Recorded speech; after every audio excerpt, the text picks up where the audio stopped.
Todas as manhãs, quando o sol apenas começava a nascer, saía com minha caminhonete carregada até o teto com salgadinhos. Ela era minha fiel companheira nessas travessias por vilarejos remotos, onde minha presença era esperada com ansiedade pelos comerciantes locais, que na época eram muitos.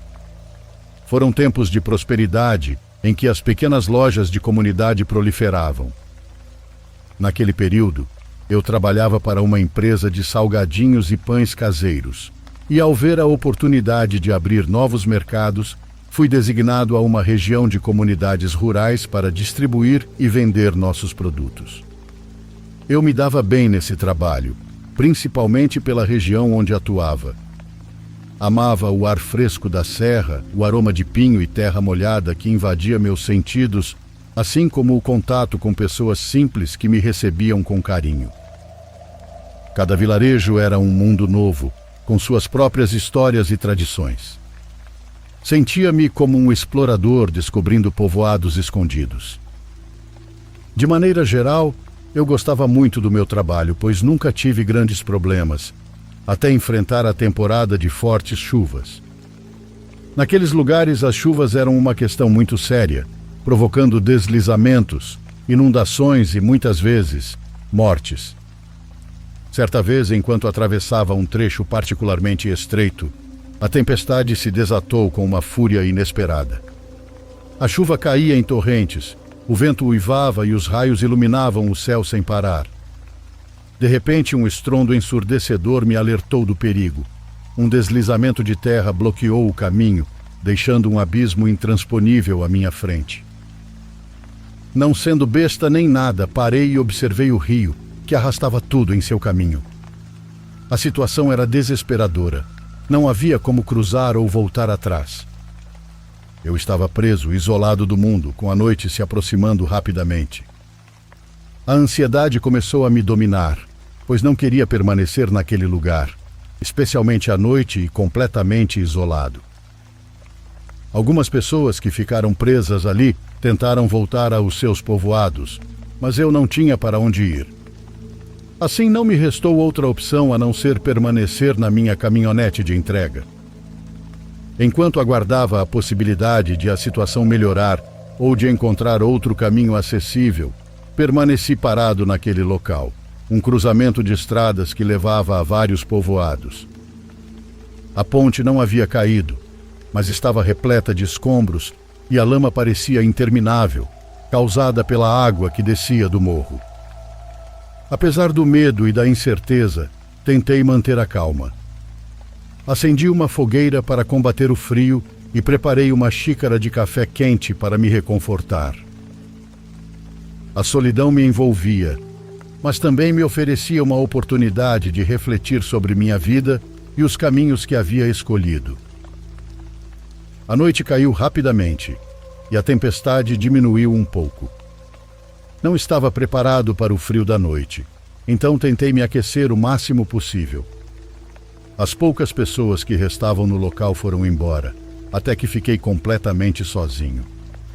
Um velho se aproximou e ofereceu sua casa no vilarejo para que eu pudesse passar a noite.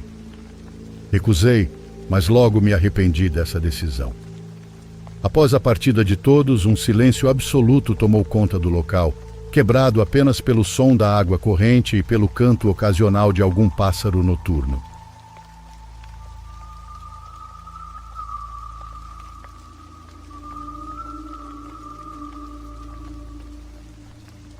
Enquanto tentava me aquecer, uma rajada de vento gelado percorreu, arrepiando minha pele.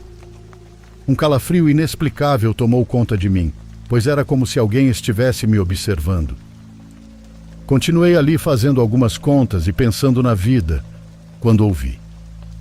Era um choro quase imperceptível, como se o vento estivesse fazendo esse barulho.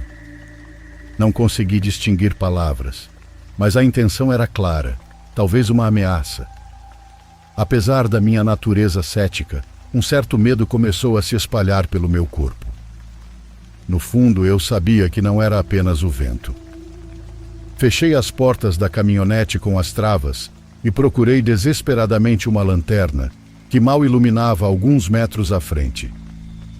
Queria que fosse mentira, mas as manifestações não pararam. Sombras pareciam se mover entre as árvores, cruzando em todas as direções diante da caminhonete. Às vezes ouvia sons de passos se aproximando e de repente pedras começaram a ser arremessadas contra a caminhonete. Uma delas atingiu o para-brisa, rachando-o. A situação de medo tornou-se insuportável e, em um momento de pânico, vi algo por instantes diante da caminhonete. Tenho absoluta certeza que era uma figura alta e magra, envolta em um manto escuro. Seus olhos brilhavam com uma luz vermelha. Ao focar naquela presença, percebi dentes tortos e uma expressão de maldade. A tempestade voltou com força de novo, mas a figura permaneceu imóvel, observando-me. Então, com a lanterna, vi que era um ser espectral com um rosto descarnado, exibindo um crânio com olhos brancos. Os fios de cabelo preto pareciam surgir por entre uma espécie de capuz que fazia parte do manto que vestia. Era algo horrendo, algo que eu jamais havia visto em minha vida. O medo naquele momento me impedia de pensar ou tomar qualquer decisão.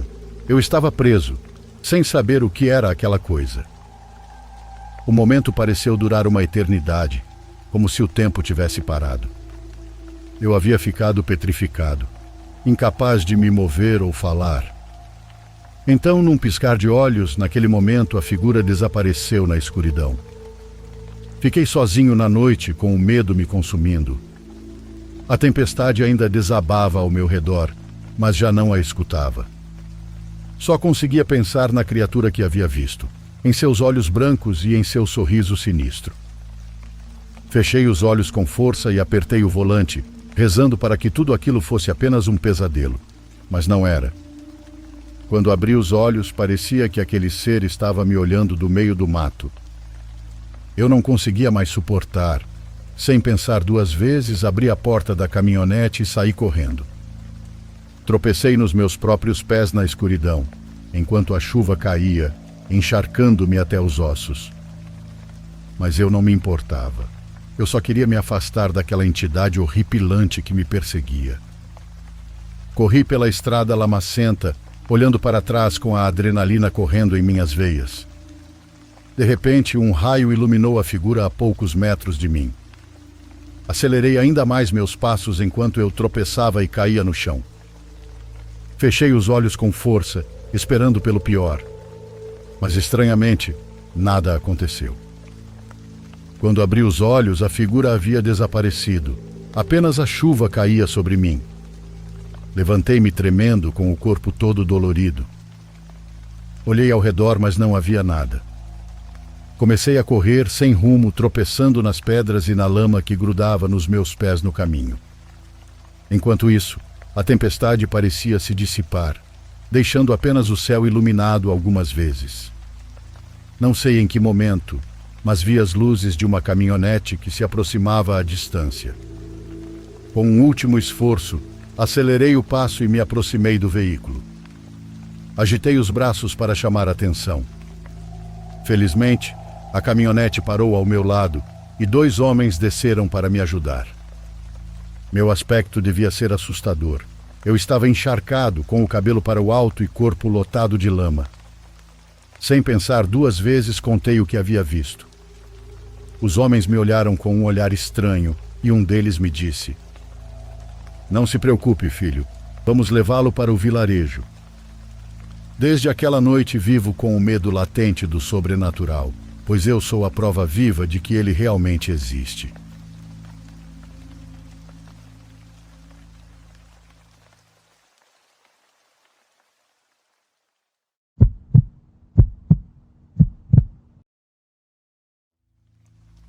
Neste caso, preciso voltar ao início para que possam entender a origem de todo aquele mal que caiu sobre minha mãe, como um castigo infernal e impiedoso.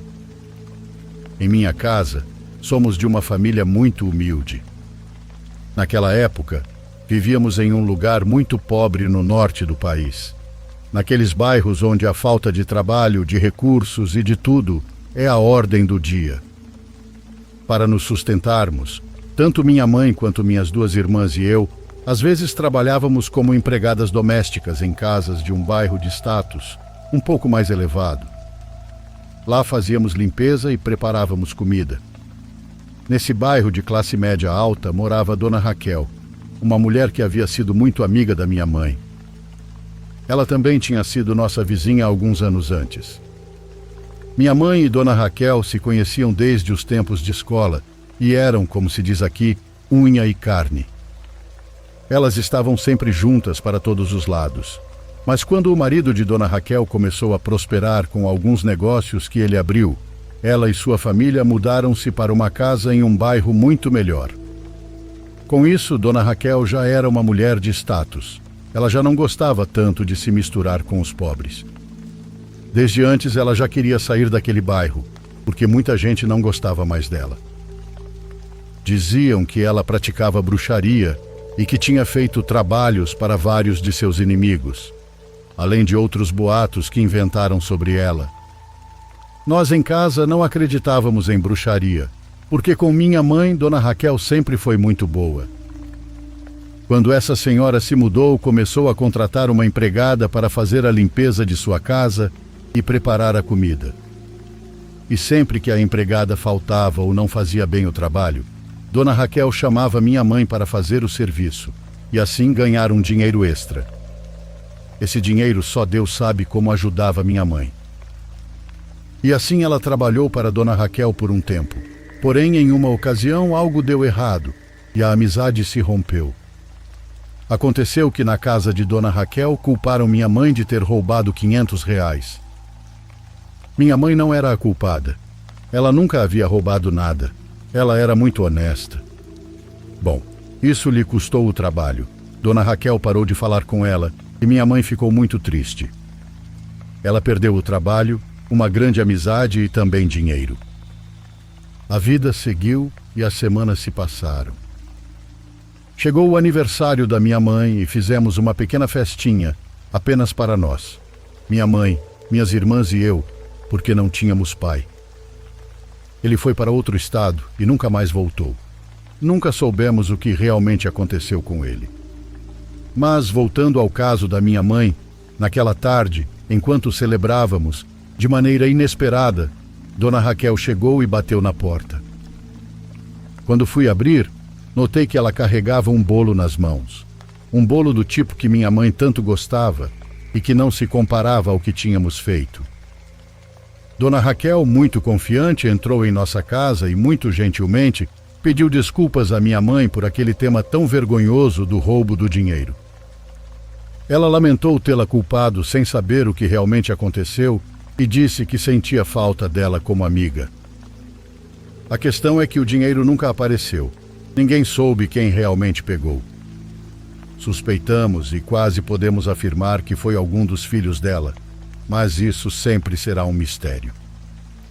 Naquela tarde de aniversário, Dona Raquel insistia muito para que minha mãe comesse do bolo. Ela mesma cortou e deu um pedaço específico para minha mãe comer. Depois disso, ela serviu um pouco para mim e para minhas irmãs. Admito que o bolo estava muito gostoso. Não tinha como negar isso. Jamais pensamos que Dona Raquel pudesse ter mais intenções com aquele presente e outros gestos, pois, a partir daquele reencontro entre ela e minha mãe, Raquel constantemente trazia presentes para minha mãe. Principalmente comida, que ela mesma preparava ou comprava. Havia algo suspeito naquela mulher, porque nunca antes, em toda a vida, ela havia demonstrado esse nível de interesse pela minha mãe. Sua amabilidade era excessiva, mas minha mãe estava encantada com toda aquela atenção que Dona Raquel tinha com ela. Por isso, nunca dissemos a ela que suspeitávamos que havia uma intenção obscura por trás de tudo aquilo. No entanto, não demorou muito para que coisas muito ruins começassem a acontecer com minha mãe. Um dia, ela me chamou e pediu que eu a substituísse no trabalho. Minha mãe me disse que já havia falado com a patroa e que já estavam me esperando para trabalhar. Perguntei preocupada o que ela tinha, pois parecia muito mal de saúde. Minha mãe respondeu que não sabia, mas que iria ao postinho mais tarde porque se sentia tão mal que nem conseguia se levantar da cama. Isso me deixou muito preocupada, mas fui trabalhar para garantir que ela não perdesse o emprego. Quando voltei, minha irmã estava chorando porque minha mãe havia vomitado de forma horrível e continuava se sentindo muito mal. Imediatamente pedi ajuda a um vizinho para levar minha mãe ao hospital e ver o que estava acontecendo. Algo definitivamente não estava certo. Ela parecia estar à beira da morte. No hospital, conseguiram estabilizá-la, mas nos disseram que seria necessário fazer alguns exames que, como vocês podem imaginar, teriam que ser agendados. Queria muito poder pagar, mas não tínhamos dinheiro e também não tínhamos um plano de saúde. Voltamos para casa e minha mãe ficou um pouco melhor por 2 dias, mas depois começou a piorar novamente. Estávamos desesperadas porque não sabíamos o que fazer. A saúde da minha mãe virou o principal assunto entre as vizinhas. Elas falavam pelas nossas costas sobre o que estava acontecendo com minha mãe.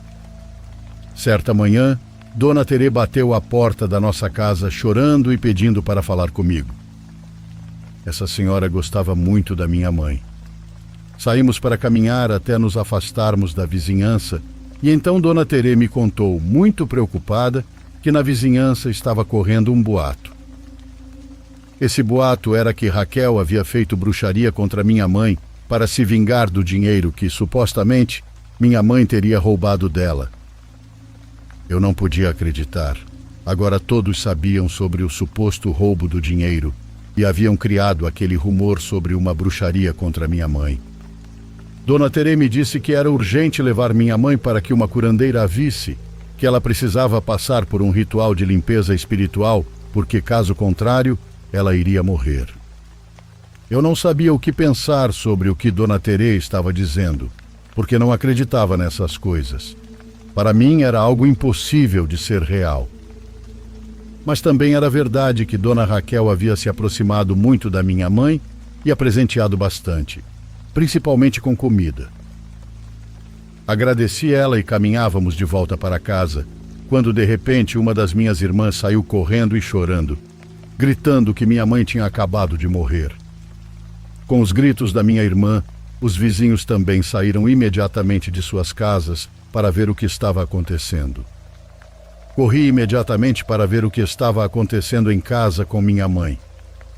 Entrei no quarto dela e a vi ali caída, com uma expressão triste e já sem vida. Toquei sua mão e a senti muito fria, como se sua alma tivesse partido deste mundo horas atrás. Senti uma forte impotência e muita raiva. Tive vontade de sair e matar Raquel, mas Dona Terê me segurou e disse: haverá tempo para se vingar, menina, mas agora é melhor darmos um enterro sagrado para sua mãe. Tive que engolir toda aquela raiva, mesmo querendo ver Raquel morta. Velamos minha mãe e no dia seguinte a enterramos. Mesmo em meio a dor e choros, minhas irmãs e eu estávamos decididas a nos vingar e a fazer Dona Raquel pagar com a mesma moeda. Então, muito decididas, dissemos a Dona Terê que nos levasse para encontrar alguma bruxa. Assim, Dona Terê nos levou à casa de Dona Lita, uma bruxa que vivia a vários bairros de distância do nosso. Já havíamos falado com ela por telefone, e ela nos pediu que levássemos fotos e objetos pessoais da minha mãe, e, se possível, também de Raquel. Felizmente, tínhamos um par de fotos em que ela e minha mãe apareciam juntas compartilhando risadas e uma falsa amizade. Isso será suficiente, disse Dona Lita depois que explicamos o caso e a fizemos saber do nosso pedido. Comentamos que queríamos ver Raquel morrer de maneira horrível e impiedosa. Dona Lita aceitou nosso pedido e disse que cuidaria de fazer o trabalho e direcioná-lo para que Raquel morresse exatamente como pedimos. Ela só nos advertiu que deveríamos ser justas e depois nos disse: vamos fazer o seguinte, se sua mãe realmente roubou esse dinheiro de Dona Raquel, então ela não morrerá, mas se sua mãe foi inocente em vida, Dona Raquel morrerá e a balança da vida fará sua justiça. Acreditamos que aquilo que Dona Lita dizia era justo, Além disso, confiávamos que minha mãe era inocente. Minhas irmãs e eu voltamos para casa agradecendo a atenção de Dona Lita e ainda nos sentindo sem vida pela recente perda da nossa mãe. A caminho de casa, minhas irmãs e eu conversávamos sobre as possibilidades de que a bruxaria fosse real. Lembro-me de dizer a elas que, se fosse verdade, eu não me sentiria culpada por ver Raquel apodrecer em vida. Eu queria que ela sofresse mais que um cachorro de rua. Passaram algumas semanas e as chuvas começaram a chegar, e quando isso acontecia, precisávamos comprar nossos mantimentos logo cedo, pois depois o lamaçal que se formava na rua era horrível. Bom, não dava para caminhar e os carros muito menos podiam entrar naquele terreno. Naquela manhã acordei com a sensação de que algo aconteceria. Minha intuição dizia que naquele dia finalmente teríamos paz em nossos corações. Saí para a loja comprar pão e leite e, no caminho, vi Raquel entrando apressada na casa da irmã, pois a chuva já estava chegando. Aquela casa ficava a algumas ruas da minha e estava construída um pouco mais acima, na encosta de um barranco. Ver Raquel não fez nada além de me fazer pensar que ela era uma maldita rata nojenta. Senti muita raiva e dentro de mim surgiu um forte desejo de que ela já estivesse morta.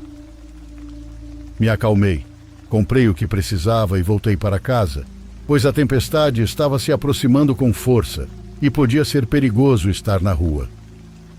Naquela época, os noticiários haviam previsto chuvas terríveis como nunca antes vistas em anos anteriores. Já em casa, preparei um café com leite e comecei a comer um pão muito gostoso. Minhas irmãs estavam assistindo TV, enquanto lá fora a chuva caía com força total. De repente, a luz acabou e poucos segundos depois, ouvimos um barulho muito forte. Em casa, ficamos intrigados, pois o som parecia estar muito perto. Tentamos não dar importância, mas isso foi impossível porque os gritos de pânico dos vizinhos se tornaram audíveis. Saímos para ver o que estava acontecendo, sem nos importar em nos molhar ou sermos atingidos por um raio. Corremos apressados, seguindo as pessoas que estavam correndo para testemunhar o desastre que acabara de ocorrer. Meus olhos não podiam acreditar. A casa da irmã de Raquel havia desabado quase completamente. A razão foi que, devido à chuva, ocorreu um deslizamento e uma grande rocha rolou morro abaixo, arrastada por um monte de lama, e se chocou contra o muro daquela casinha. O telhado desabou, deixando todos soterrados sob os escombros e a lama. Os vizinhos apressados retiravam as telhas e os tijolos. Havia gritos das pessoas que estavam feridas lá dentro. Vi como tiraram Maia, a irmã de Raquel e seus 2 filhos ainda vivos, mas muito machucados. No final, ficamos muito chocados porque Raquel não conseguiu ser resgatada. Ela perdeu a vida, esmagada pela rocha e pelos escombros. Quando nos aproximamos, por curiosidade mórbida, para ver o corpo dela, a água da chuva arrastava o sangue de seu corpo. Ela tinha os braços e uma perna fraturados e a cabeça completamente esmagada. A imagem era horrível, perturbadora, e me deu vontade de vomitar após ver aquilo. Eu não podia acreditar, mas corri apressada para contar às minhas irmãs o que havia acontecido. Elas, também movidas pela curiosidade, foram ver o que acabara de acontecer. Ficamos sem palavras ao saber que Dona Raquel esteve no lugar errado na hora errada e que talvez a bruxaria de Dona Lita tenha conjurado tudo aquilo para dar o golpe final. Bem, dizem que a magia atua sobre o acaso e molda nossas petições. Não posso garantir que aquilo foi pura bruxaria. Aquilo poderia ter acontecido com qualquer um de nós que vivíamos naquele bairro.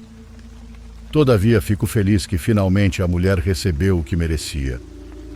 Minha mãe deve estar descansando em paz agora, sabendo que Raquel pagou por ter tirado a vida dela de uma maneira tão vil e covarde. Com isso, compreendo agora que sempre há um tempo para tudo. Um tempo para viver, um tempo para sonhar, um tempo até para sofrer.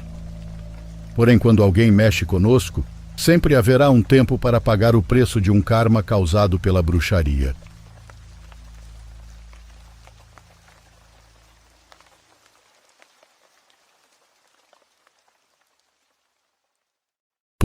curta e se inscreva se você estiver gostando.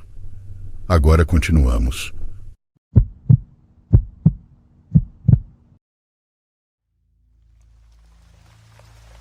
É perturbador as coisas macabras que você pode encontrar nas profundezas da floresta. Meu nome é Carlos e há algum tempo trabalhei como guarda florestal em um parque nacional no estado da Pensilvânia. Sou mexicano, mas tenho nacionalidade nos Estados Unidos, já que me casei com uma mulher de lá. E bom, meu primeiro emprego formal foi esse. Nós vivíamos nos arredores da Pensilvânia, onde praticamente só há floresta. Eu tinha o trabalho de cuidar de uma grande parte dessas florestas, pois muita gente costumava ir acampar lá, já que há muita vegetação e vistas incríveis. Minha função era manter a ordem no local e verificar se não havia pessoas perdidas ou em perigo, pois como a área é muito grande, muitas pessoas se perdem por ali, algumas nunca mais voltaram. Tenho muitas histórias desse bosque, mas considero esta, de longe, a mais aterrorizante e grotesca. Tudo começou em 2007, quando o número de desaparecidos na floresta começou a aumentar. Eu comecei a trabalhar como guarda florestal naquele mesmo ano. Tinha um colega que já trabalhava ali há vários anos. Ele era meu chefe na época e me comentava sobre sua preocupação com o aumento de desaparecimentos. Mesmo com equipes de busca profissionais, nunca conseguiam encontrar nem rastros daquelas pessoas. Assim, eu tinha uma responsabilidade muito grande. Lembro-me que, em um desses dias, eu estava fazendo uma ronda pela floresta. Eu estava com o meu cachorro, que também era treinado para rastrear pessoas. Andei por bastante tempo e, quando percebi, já estava fora da minha área de trabalho. Não me dei conta de quando me aprofundei tanto na floresta. Ainda era dia, mas quase não entrava luz do sol por causa das árvores altas e seus imensos galhos. Eu não estava assustado, pois conhecia o lugar e sabia como voltar. O que me alarmou foi que meu cachorro começou a latir e a caminhar desesperado em uma direção, puxando a coleira com tanta força que quase escapou das minhas mãos.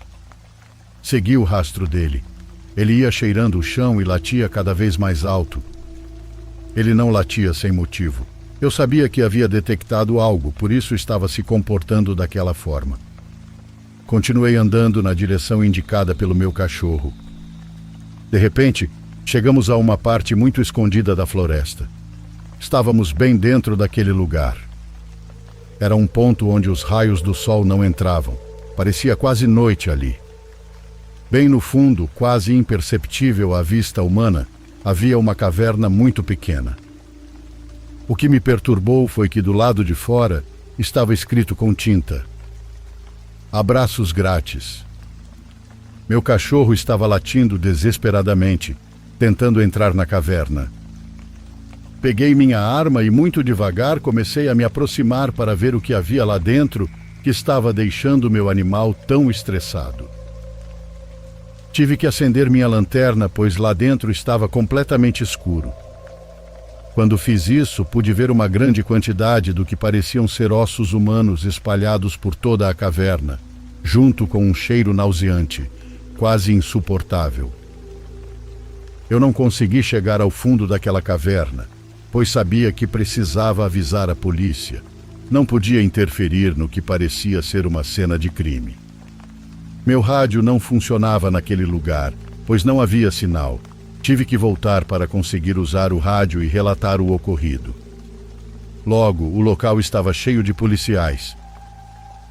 Eles adentraram na caverna e encontraram exatamente o que eu havia dito: restos de ossos humanos, algumas roupas e celulares quebrados, assim como outros tipos de pertences pessoais daquelas pessoas infelizes. Ainda não sabiam de quem ou de que tinham sido vítimas. No início, falou-se sobre a possibilidade de algum animal, mas essa ideia foi descartada imediatamente. Isso porque, ao chegarem ao fundo, encontraram um colchão velho, muitos facões e facas de diferentes formas e tamanhos, e nas paredes havia gravuras incompreensíveis. Com isso, ficou claro que quem cometeu os crimes era humano. Foi aí que começou a busca pelos supostos responsáveis por todas aquelas mortes. Todos os restos foram analisados e descobriu-se que pertenciam a todas as pessoas desaparecidas naquela floresta. O que mais chamou a atenção da polícia foi que algumas dessas pessoas haviam desaparecido poucos dias antes, e seus corpos já estavam completamente reduzidos a ossos. Isso levantou a suspeita de que ele, ou os responsáveis, eram canibais.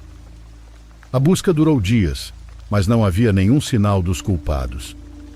A polícia então decidiu instalar câmeras em vários pontos daquela área e deixar o local vazio novamente, para que os criminosos se sentissem seguros em retornar ao que poderia ser chamado de esconderijo. Nos primeiros dias não houve nenhum sinal de movimento, mas em uma noite, uma das câmeras registrou uma dupla de pessoas. Se é que poderiam ser chamados assim, já que caminhavam como macacos. As imagens mostraram os dois entrando na caverna. Imediatamente, todos os policiais armados cercaram o local, apontando suas armas para a entrada. Eles mandaram que saíssem com as mãos para cima, mas ninguém respondeu. De repente, do nada, o homem saiu correndo e atacou um dos oficiais. Eles precisaram atirar nele, mas ele não morreu. Ambos foram levados para a cadeia do condado. Após algumas investigações, ficou comprovado que eles eram os responsáveis por todos os desaparecimentos e mortes. Também descobriram que tinham usado uma lata de tinta que haviam pego dos pertences de uma das vítimas para escrever abraços grátis na caverna. Era uma forma de atrair as pessoas, segundo eles. Tudo isso fez com que as pessoas parassem de acampar na região por um tempo. Eu, depois de tudo isso, passei a ter medo de fazer minhas rondas pela floresta. Nunca se sabia se existiam mais deles, e para ser sincero, é algo que nunca saberemos. Talvez ainda existam, escondidos nas profundezas da floresta, em lugares onde ninguém jamais chegou. Essas florestas são imensas, e depois de certa área é proibido passar, por causa dos animais que vivem ali e também pelo alto risco de se perder. Eu continuei nesse trabalho por mais alguns anos, mas depois me aposentei. Sem dúvida, essa é uma história que continuarei contando.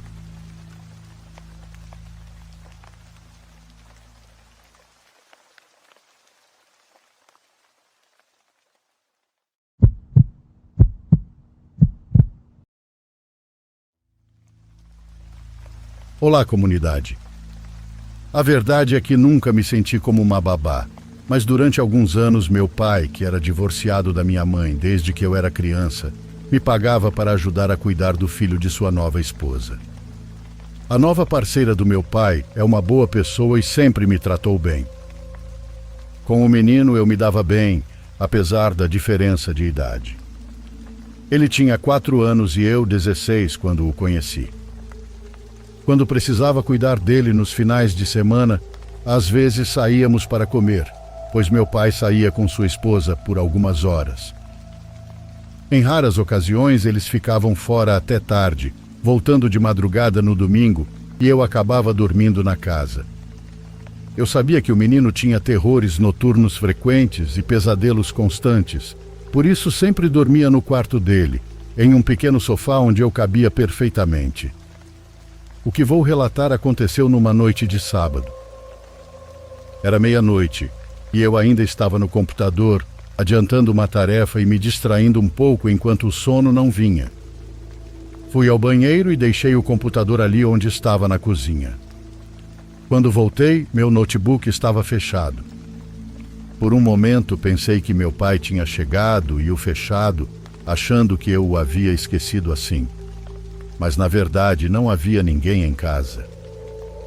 Fui até o quarto do menino e vi que ele dormia profundamente. Na outra suíte não havia ninguém. Espiei o quintal e a caminhonete do meu pai não estava lá. Fiquei um pouco nervosa, mas abri o notebook e continuei como se nada tivesse acontecido. Foi quando alguém começou a bater. 5 batidas, depois mais 5. Por causa da hora, fiquei muito assustada e pensei que fosse algum ladrão. Não conseguia identificar de onde vinha o som. Mandei uma mensagem para o meu pai enquanto tentava localizar a origem do barulho. Por fim, vi que alguém estava batendo no telhado. Falei para o meu pai e ele me disse para pegar o menino e sair de casa. Ele mandou que eu entrasse no carro da esposa dele, ligasse o motor e dirigisse para me afastar se fosse necessário. Ele estava a 15 minutos de distância, então peguei o menino enrolado na coberta e disse que precisava me acompanhar porque havia um vazamento de gás na casa. Meio adormecido, ele concordou. Saímos, peguei as chaves e o coloquei no carro. Me lembro de pedir que ele segurasse meu notebook no colo ao passarmos pela mesa de jantar. Quando entrei no carro, por um momento me senti a salvo. Mas ao procurar meu celular para avisar meu pai, percebi que não o tinha comigo. Abri o notebook, que ainda tinha um pouco de carga, mas o sinal do Wi-Fi não chegava ali. Pensei em levar o computador para o pátio e tentar mandar uma mensagem pelo Facebook do meu pai ou da esposa dele, mas achei que eles não veriam a tempo. Então decidi entrar correndo para buscar meu telefone no quarto. Quando entrei na casa, fiquei paralisada. Do quarto do menino, saiu um homem. Apesar da escuridão, pude vê-lo bem. Ele vestia uma camisa jeans longa. Ele saiu do quarto do menino e, sem me olhar, entrou na suíte do meu pai e da esposa dele. Saí correndo e me tranquei no carro. Não sabia onde exatamente estava meu pai, mas tinha certeza de que ele estava ligando para mim, preocupado. Meu pai chegou cerca de 5 minutos depois. Contei que havia alguém dentro da casa, e ele entrou para verificar. Como devem imaginar, a essa altura não havia ninguém. Uma patrulha chegou cerca de 40 minutos depois. Revistaram a casa, o pátio e o telhado, mas não encontraram nada de estranho. Meu pai parecia assustado e tremendo, não sei se de raiva ou de nervosismo, mas sua esposa estava estranhamente tranquila. Na semana seguinte, quando cheguei no sábado de manhã, nem meu pai nem o menino estavam em casa. Tinham saído para comprar queijo para o café da manhã. A esposa do meu pai aproveitou para me perguntar o que eu tinha ouvido e visto naquela noite. Contei tudo o que ouvi e descrevi como o homem estava vestido. Então ela me mostrou algo no celular, uma foto antiga. Era ele, não era? Perguntou ela. Apesar de não ser de jeans, o homem na foto vestia uma camisa que também parecia grande e desleixada. Ele estava em uma festa ao lado dela. Sim, acho que é ele, respondi. Não se preocupe, é o pai do menino, ela disse.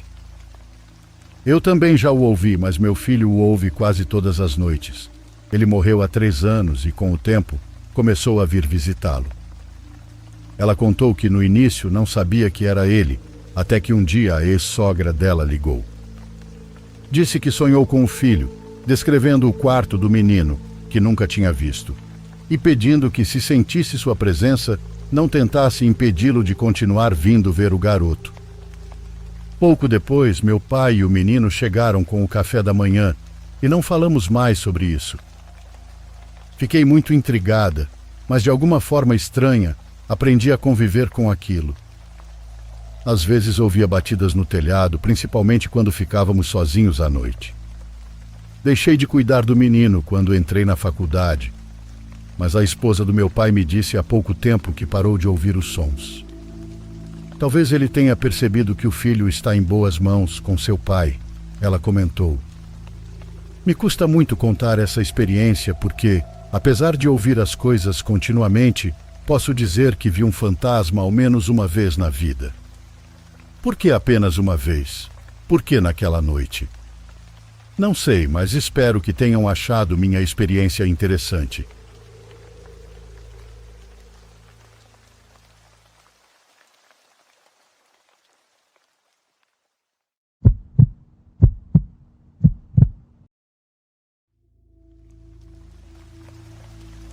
Eu me mudei para uma casa recém-construída em outra parte do estado. Meu antigo proprietário decidiu que queria vender a casa. Então, quando nosso contrato de aluguel acabou, ele literalmente me expulsou. Logo que me mudei, percebi que meu vizinho do outro lado da rua me observava várias vezes nos primeiros dias. Ele era um homem de meia idade, mas parecia nunca sair de casa. Tentei ignorar, pensando que talvez ele estivesse apenas curioso com a nova pessoa na vizinhança. Mas quanto mais eu o via, mais percebia que havia algo estranho nele. Ele nunca falava com ninguém, nunca sorria e nunca saía. Ele simplesmente ficava em sua casa, só observando. Eu o via de relance pela janela, parado na entrada de sua garagem em horários estranhos da noite. Isso começou a me assustar. Uma noite, enquanto me preparava para dormir, ouvi um barulho do lado de fora. Era um som de raspagem, como se alguém estivesse arrastando algo pesado pelo chão. Espiei pela janela e lá estava meu vizinho, arrastando o que parecia ser uma escada grande pelo gramado.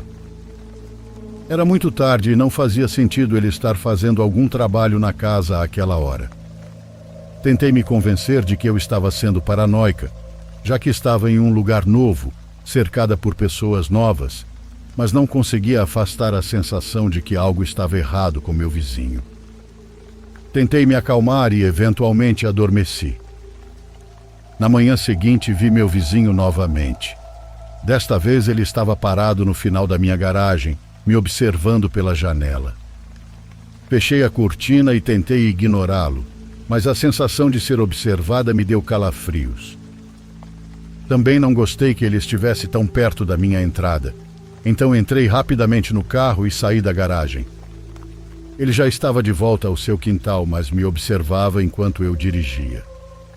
As coisas pioraram muito depois disso. Uma noite, enquanto estava deitada na cama, ouvi claramente alguém caminhando na minha grama, que era cercada. Me levantei e olhei pela janela, mas os passos pararam. Esperei na cama por cerca de 30 minutos, mas não ouvi mais nada. Levantei novamente e chequei a janela para ter certeza. No fundo do quintal, havia alguém. Era difícil distinguir porque estava muito escuro, mas definitivamente havia alguém lá, me observando. Afastei-me e liguei para a polícia, mas o homem já tinha ido embora quando eles chegaram. Contei tudo sobre o meu vizinho estranho, mas me disseram que não havia evidências de qualquer delito e que ele nunca havia se envolvido com as autoridades. Eu estava basicamente por minha conta, a menos que algo mais sério acontecesse. Comecei a tomar precauções, trancando portas e janelas e evitando sair de casa o máximo possível. Mesmo assim, não me sentia mais segura. Já fazia quase 2 semanas que eu estava na casa nova e até pensei em quebrar o contrato de aluguel. Então algo aconteceu. Cheguei tarde do trabalho e praticamente fui direto para a cama, mas no meio da noite acordei com o som de algo batendo na lateral da casa. Parecia vir de perto da parede do meu quarto, que ficava no 2º andar da casa. Me levantei devagar com o coração disparado no peito e afastei a cortina da janela.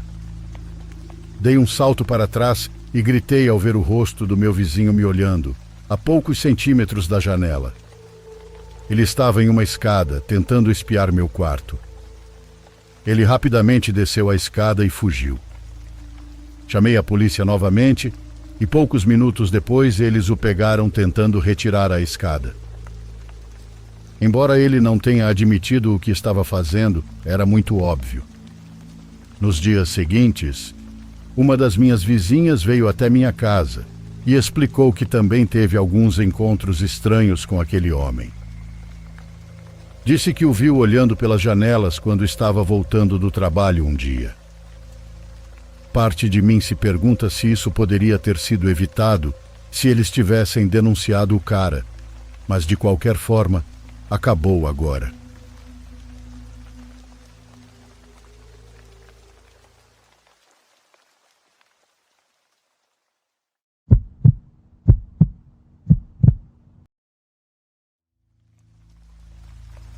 Olá, me chamo Milton e gostaria que meu relato fosse contado no canal, Sou vigilante noturno e exerço essa profissão há 11 anos. Há cerca de 7 anos eu morava em uma comunidade no Rio de Janeiro. Era uma casa grande e espaçosa. Tenho 2 filhas. Na época, uma tinha 8 e a outra 12 anos. Bem, eu não conseguia dormir em casa nas minhas noites de folga e passava a noite toda vendo filmes e séries. Nesse dia, algo estava me incomodando, algo que eu não conseguia explicar. Começou de repente, uma sensação de medo e pavor dentro da minha casa. As coisas começaram a ficar esquisitas, como se a noite ficasse mais escura. Posteriormente, comecei a ver vultos e sombras do lado de fora do meu quintal. Em uma certa noite, as coisas ficaram muito sérias. Eu me sentei, como fazia nas noites de folga, e liguei a televisão. Quando coloquei um filme para assistir, reparei que no quarto das minhas filhas, que era virado para o sofá onde eu estava, tinha uma pessoa andando de um lado para o outro. Era uma sombra bem escura que se destacava mesmo com a escuridão do quarto. Aquilo me deixou muito perturbado. Quando voltei a olhar para a TV, achando que estava vendo coisas, ouvi claramente uma voz falando no meu ouvido. Tire suas filhas do quarto. Elas estão em perigo. Corri imediatamente para o quarto delas, agarrei uma e levei para o meu, onde minha esposa estava deitada. Prontamente voltei para buscar a outra, a peguei e também a levei para o meu quarto. Depois disso, retornei ao quarto das crianças e, em um momento de fúria, comecei a falar com a sombra que estava andando de um lado para o outro, mesmo sem vê-la. Senti um alívio achando que tinha expulsado aquilo, me sentindo o homem da casa. Então, após isso, fui ao quintal, apaguei a luz e fui apagando as luzes da casa toda em seguida. Ao entrar no meu quarto, de onde posso ver a sala, comecei a fechar a porta, olhando para a sala. Foi quando vi um homem sentado no meu sofá. Ele estava envolto em uma escuridão que eu nunca havia visto antes. Ele olhava em minha direção. Mesmo com a sala às escuras, eu conseguia vê-lo perfeitamente. Seus olhos eram vermelhos, e juro que um calafrio percorreu meu corpo todo. Eu sabia que aquilo era um mal puro. Bati a porta do quarto com força, a tranquei e novamente aquela voz no meu ouvido me disse algo. Não adianta. Se ele quiser, ele entra. Passei a noite inteira acordado, olhando para a porta, com medo que aquilo entrasse e fizesse mal à minha família. Às 5 da manhã tive coragem de abrir a porta novamente.